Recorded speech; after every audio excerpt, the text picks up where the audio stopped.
अजिंठा वेरूळच्या लेण्यांप्रमाणेच अद्वितीय असणारे हे सुंदर स्थान.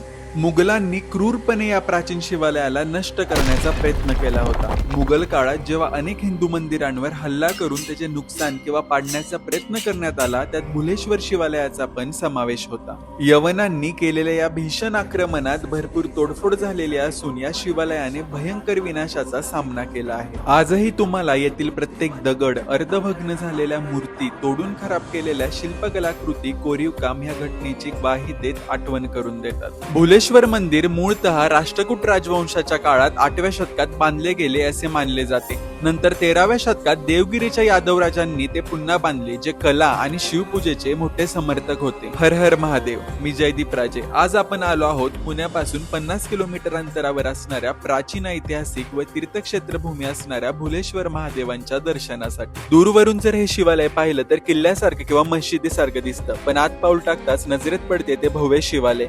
यामागचे कारण असे की भविष्यातील विनाशापासून शिवालयाचे संरक्षण करण्यासाठी 18व्या शतकात पेशव्यांचे गुरु व सातारचे शाहू यांचे गुरु श्री ब्रह्मेंद्र स्वामी यांनी मंदिराचा जीर्णोद्धार केला.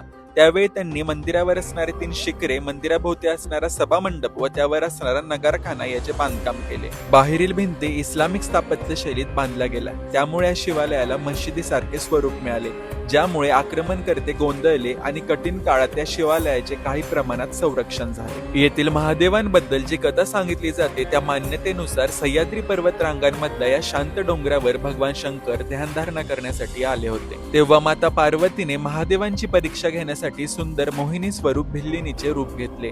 महादेवांनी माता पार्वतीला ओळखले.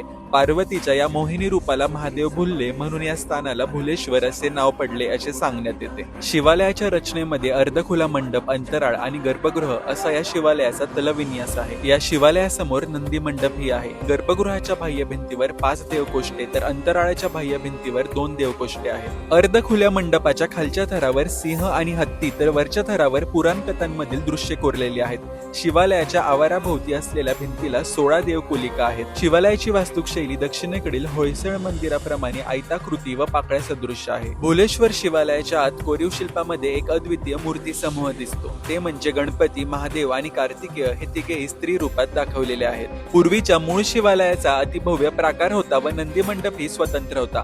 18व्या शतकात झालेल्या जीर्णोद्धारानंतर हे शिवालय एकाच छताखाली आले. तुम्ही जिथे जिथे पाहाल तिथे तुम्हाला अतिशय सुंदर शिल्पांनी वेढलेले दिसते. मुख्य आतील गर्भगृहाच्या भिंतीवर अनेक अप्सरा, गंधर्व, भार्गव अर्थात नर्तक आणि संगीतकार कोरलेले आहेत.